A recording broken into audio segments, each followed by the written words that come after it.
Imagine paying, literally thousands of dollars for this massive, beautifully designed billboard, right? Right, like a prime piece of advertising. Exactly.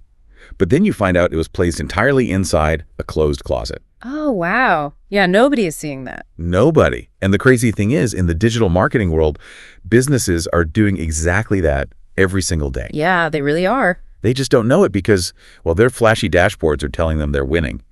So picture this. You're sitting in a familiar, almost universally relatable business setting. It's the end of month review. Everyone's favorite meeting, right? Oh, totally. You're in this conference room, and your marketing agency is giving this triumphant presentation. They dim the lights, they flash a glossy dashboard up on the screen, and they deliver the good news. And it always sounds incredible. Right, they say, traffic is up, clicks are up, engagement is strong, your cost per click is down.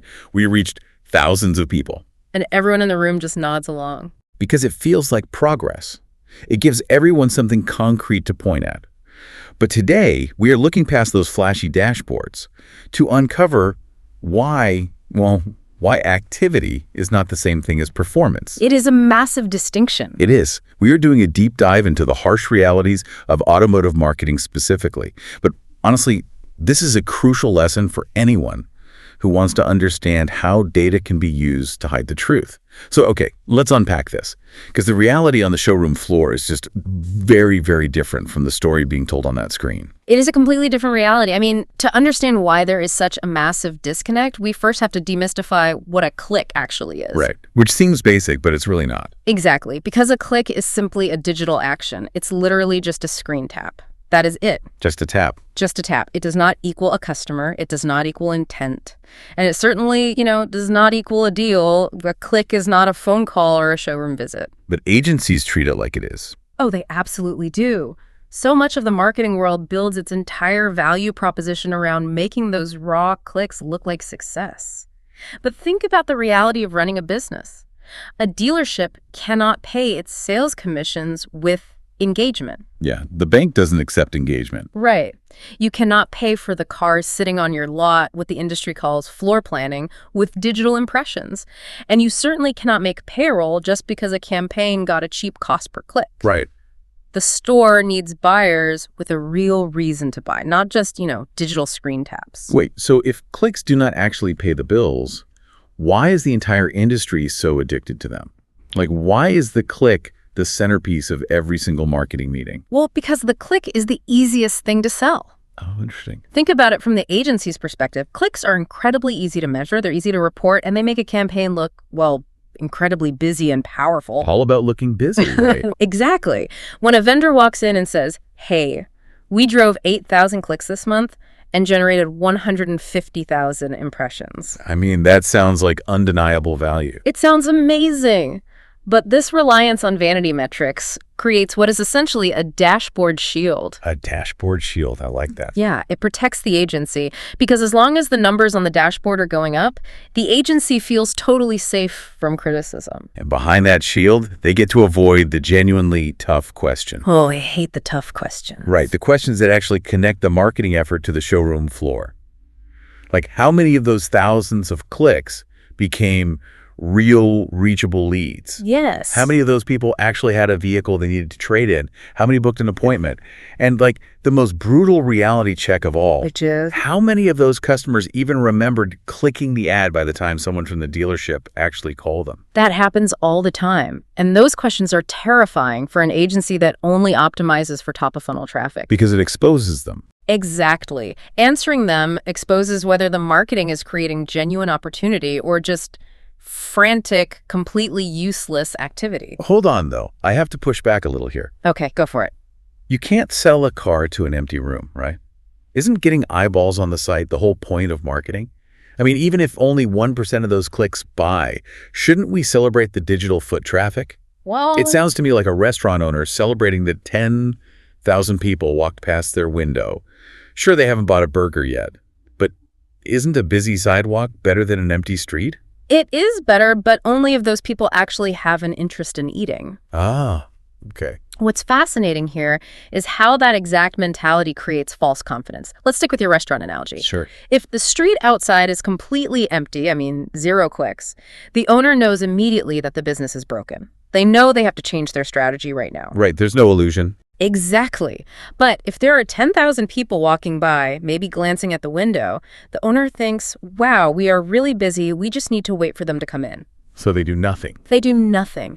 A campaign with lots of useless clicks can quietly fail for months. It drains the budget, it drains trust, and it wastes time, simply because everyone assumes that digital motion equals real momentum. Wow. So you're saying the agency is essentially claiming victory at the easiest part of the race and then blaming the business for stumbling on the hardest part. That is exactly what happens. That is a dangerous illusion. Yeah. And because agencies rely so heavily on these vanity metrics, this massive disconnect happens when the clicks don't translate into actual revenue. Yes, the system just breaks down. Let's walk through how this supposedly works in an average dealership. So the ad runs. The customer clicks. They land on the website. The vendor counts the click and says success. Yep. High fives all around. Right. And then, well, then the maybes start. Oh, the endless string of maybes. Yes. Maybe the customer becomes a lead. Maybe they don't. Maybe that lead gets sent to the CRM, the customer relationship management system. Maybe. Maybe the sales team follows up. Maybe the customer answers the phone. Maybe they are actually serious. Maybe the dealership sells a car. Or, as is often the case, maybe nobody knows what happened at all. Which is why this is not actually a funnel. What is it then? It is a leak with reporting attached. A leak with reporting attached. Man, that's brutal. But it's true. A true funnel guides someone intentionally from awareness to purchase. What you just described is a massive, dangerous gap.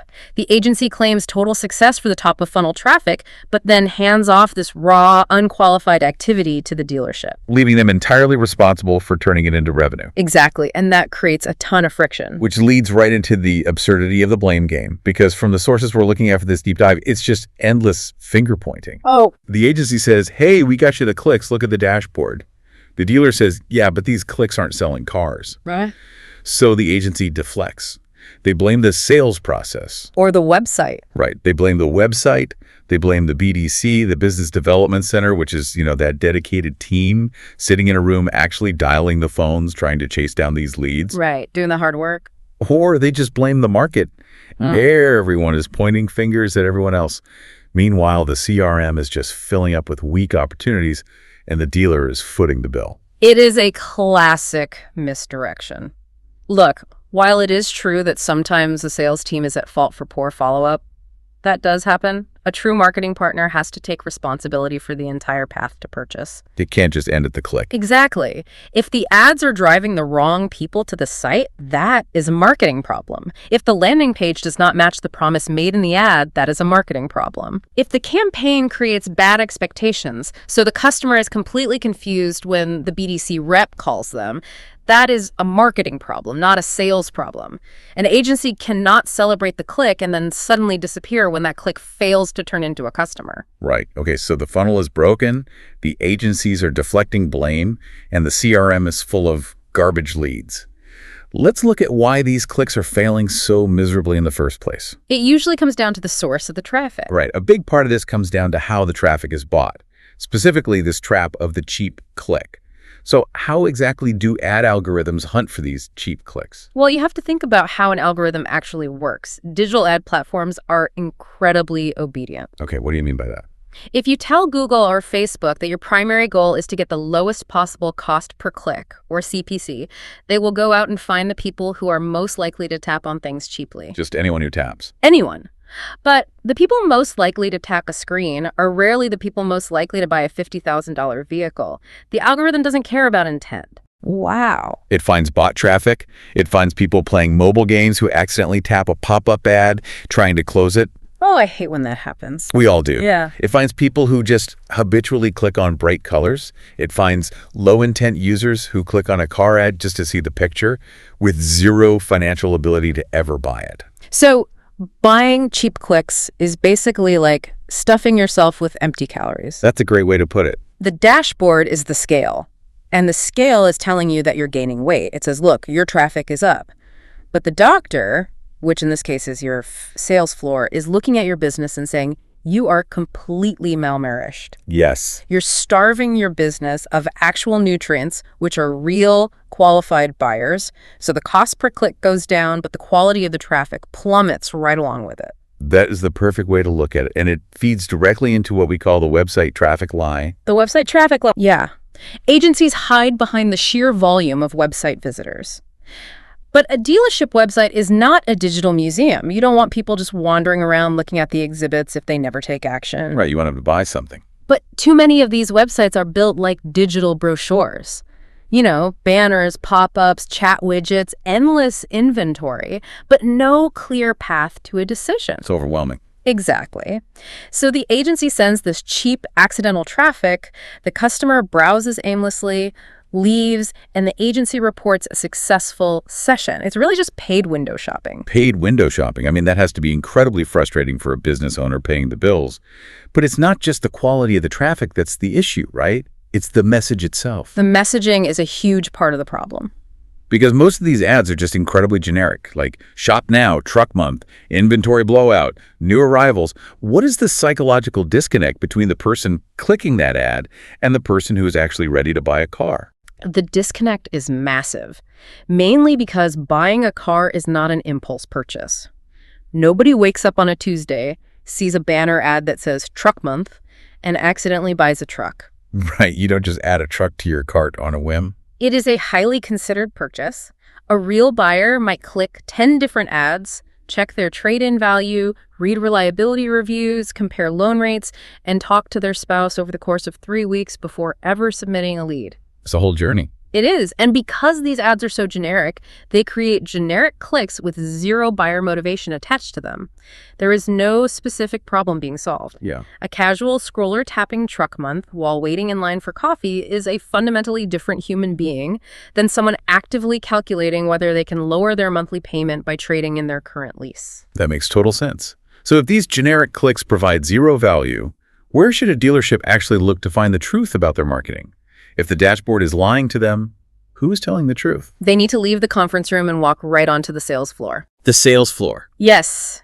The sales team knows the truth first. They are the ones actually calling these leads. They do not care about the impression share. Right, they just want a good lead. Exactly. They know exactly which ads are attracting what the industry calls credit ghosts.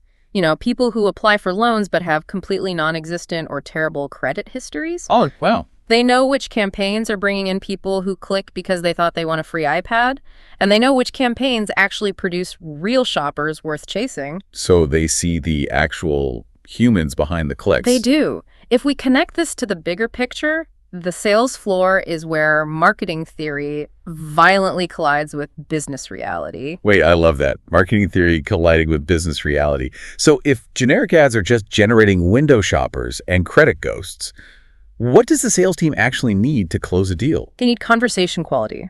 This is the metric that actually matters. Conversation quality. Okay. Yeah. A raw click just says, someone tapped. That gives the salesperson absolutely nothing to work with. But a desk-ready lead, that gives context. What kind of context? It tells the salesperson who the customer is, what specific problem they're trying to solve, and how to start the conversation. Are they focused on their trade-in value? Are they worried about their monthly payment? Are they looking for a specific piece of inventory, or is their lease ending soon? Let's actually compare what this looks like in practice, based on our sources. Let's look at a bad sales call versus a good one. Oh, this is eye-opening. Right. So if a salesperson only has a generic click, they have to make this cold, awkward call. They pick up the phone and say, "Hi, I saw you were interested in a vehicle online. Are you still interested?" The worst opening line. It really is. It's a cold interruption based on a digital breadcrumb. The customer is annoyed because they barely remember clicking, the salesperson is just guessing, and the call goes absolutely nowhere. It's a frustrating mystery for everyone involved. But if the marketing was specific, it reduces the guesswork. A good call sounds completely different. It's like, "Hi, I saw you were looking into options to lower your current payment. What are you driving right now?" Boom. Exactly. Boom. You are immediately into a real conversation about a problem they want to solve. Good marketing reduces guesswork for the customer, the salesperson, and the management. And that clarity is exactly what is missing when campaigns are just optimized for sheer volume. When a campaign struggles, the default agency response is almost always, we need more traffic. Like 5 more clicks. Exactly. They push for more budget, more reach, more impressions. But if your message is generic and your traffic is cheap and unqualified, scaling that up just creates more waste. You're just pouring money down the drain. You are. If the lead quality is poor, sending twice as many bad leads doesn't result in more sales. It just burns out your sales team twice as fast. They get exhausted calling people who don't want to talk to them. Okay, we've diagnosed the disease, which is click addiction, and we've identified the cure, which is context. So how does a business actually change its behavior? Instead of sitting in that meeting and asking, how do we get more people to click our ads? Yeah. What should they be asking? The real question has to become, what conversation do we want to start? Well, what conversation do we want to start? That is the turning point. It is a massive shift to conversation-first marketing. Think about how differently a campaign functions when its goal is a specific dialogue rather than just a screen tap. Let's track that. What does a conversation-first campaign actually look like from start to finish? Let's take a lease end campaign. Instead of a generic shop now ad, the agency runs an ad specifically targeting people whose vehicle leases are expiring in the next 3 to 6 months. Highly targeted. Very. The ad addresses a specific anxiety. Not sure what to do with your expiring lease? You have options. And so when the customer clicks, They click, not accidentally, but because they actually have that problem.